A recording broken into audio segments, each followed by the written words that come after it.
आता विषय असा आहे, आता एसटी कर्मचाऱ्यांच्या बाबतीत त्यांना कुठलं दुःख होत नाहीये. आता एसटी कर्मचाऱ्यांना शासकीय सेवेत घेतलं पाहिजे असं त्यांना वाटत नाहीये.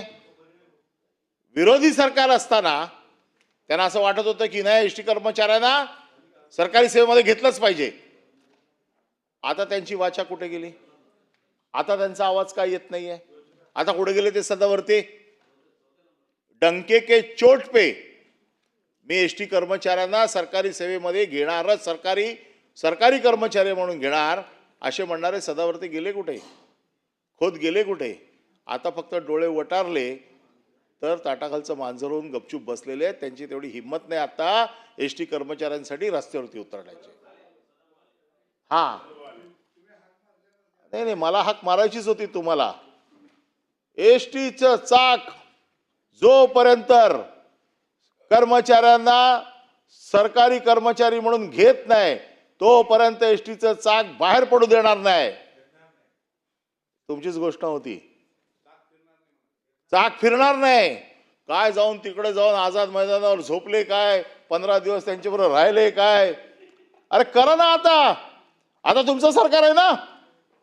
काय झालं आता एसटी कर्मचाऱ्यांच्या बद्दलचं प्रेम गेलं कुठे? आणि या एसटी कर्मचाऱ्यांना जर जगवायचं असेल ना तर पहिले एसटी जगली पाहिजे, मग एसटीचे कर्मचारी जगतील. परंतु एसटीच्या कर्मचाऱ्यांच्या माध्यमातून त्यांच्या गळ्यावरती सुरी फिरवून तुम्ही एसटी मारली असा माझा तुमच्यावरती आरोप आहे. एसटी तुमची नाही आहे, एसटी सर्वसामान्य माणसाची आहे. परंतु तुम्ही राजकारणासाठी मारली. तुमचं राजकारण, तुमच्या राजकारणाच्या पोळ्या शेकाव्यात म्हणून तुम्ही एसटी कर्मचाऱ्यांचा बळी घेतला. आज हजारो एसटी कर्मचारी आज कर्जबाजारी झालेत. ते तुमच्यामुळे झालेले आहेत. कारण तुम्ही त्यांना 5 महिने देशोधडीला लावलं, 5 महिन्याचा पगार मिळाला नाही. आणि तुम्हाला माहिती आहे, मला माहिती आहे की एसटी कर्मचाऱ्याला 1 महिन्याचा जर पगार मिळाला नाही तर सावकारी कर्जाकडे वळण्याशिवाय त्याच्यासमोर दुसरा पर्याय नाही आहे. आणि ह्या गोष्टीला हे जबाबदार आहेत सगळे. आणि ह्यांची जबाबदारी आता घेण्याला कोणी हिम्मत नाही यांची, कारण ह्यांची राजकीय पोळी शेकून झाली. कसले एसटी कर्मचारी, कोण एसटी कर्मचारी, आता काय त्यांच्याशी घेणं देणं आहे? हा एक जरी विषय असला तरी एसटी नुकसानीत घालण्याचं काम जे अधिकारी करतायत यांच्या बाबतीमध्ये मी मुख्यमंत्र्यांना पत्रव्यवहार केलाय. मी परिवहन मंत्र्यांकडे माझी कॉपी पोचली की नाही मला माहीत नाही, पण मुख्यमंत्र्यांची कॉपी जी दिली होती त्याची एक प्रत परिवहन मंत्र्याकडे दिली होती. तरी देखील आज रेकॉर्डवरती सांगतो, कारण एसटी जगली पाहिजे ह्या मताचे ते आहेत. मग जगायची असेल तर एसटीसाठी काय काय करायला पाहिजे? आज आपण एसटीचा पूर्ण पगार पण देऊ शकत नाहीये अशी परिस्थिती आहे. आपण फक्त निव्वळ पगार देतोय.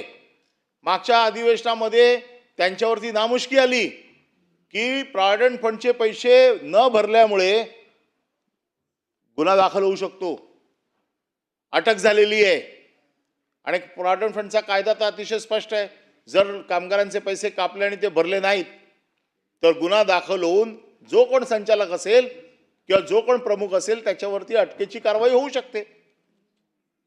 म्हणजे एसटी कर्मचाऱ्यांची आज पूर्ण पैसे देण्याची देखील आमची आर्थिक क्षमता आज नाहीये अशी परिस्थिती आहे.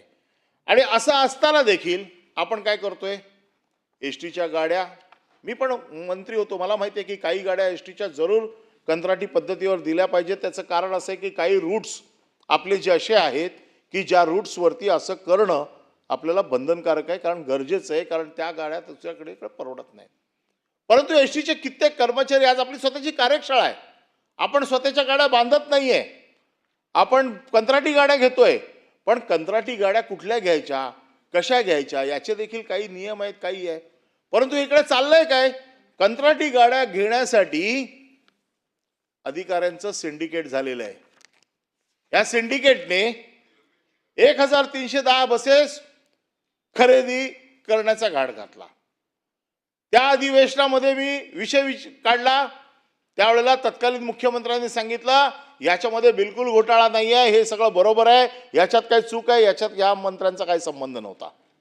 कारण ते यायच्या अगोदरच हा सगळा कार्यक्रम, जो काय कार्यकाल थोडा बहुत मिळाला होता, म्हणजे 2020